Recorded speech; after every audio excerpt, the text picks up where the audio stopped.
देखते हैं उत्तराखंड के चंपावत से श्री साथी अशोक सरकार की रिपोर्ट। उत्तराखंड के चंपावत जिले में भारत नेपाल अंतर्राष्ट्रीय सीमा की सुरक्षा व्यवस्था को और मजबूत करने के लिए पुलिस अधीक्षक रेखा यादव ने बनबसा स्थित शारदा बैराज, आईसीपी चेकपोस्ट और सीमा क्षेत्र का औचक निरीक्षण किया। निरीक्षण के दौरान उन्होंने पुलिस अधिकारियों और जवानों से सुरक्षा इंतजामों की जानकारी ली तथा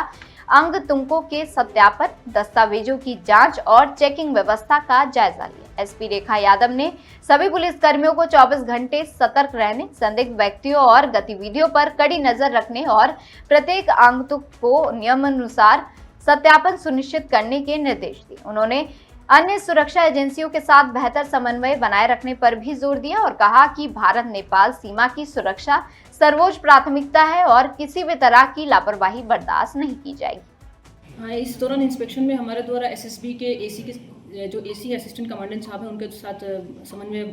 के संबंध में वार्ता की कि साथ ही जो बॉर्डर पे आ रहे चैलेंजेस हैं उस संबंध में भी उनसे बात करके जो वस्तु स्थिति है उसमें लोकल पुलिस में कैसे एसएसबी एक दूसरे के सहयोग करते हुए जो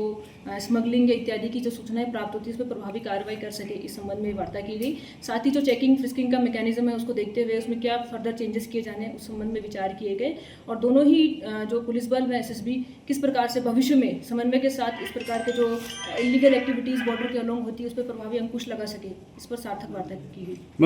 इसको लेकर के प्रभावी पेट्रोलिंग के लेकर के निर्देश दिए गए हैं। साथ में कि इसमें एक रूटीन जो है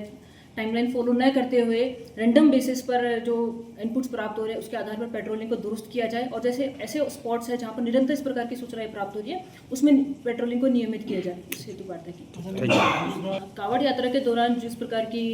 हिंसक सूचनाएं नेपाल से आ रही थी उसको लेकर के हमारे द्वारा जो हमारे टनकपुर, बनबसा एवं नेपाल सीमा से सटे हमारे थानों को इसमें अलर्ट रहने हेतु अवगत कराया गया। तो साथ ही इस प्रकार की अवैध गतिविधियों या इस प्रकार की जो भ्रामक सूचनाएं कोई फैला रहा है, इवन जो कावड़ यात्री है श्रद्धालुओं के मूवमेंट को लेकर के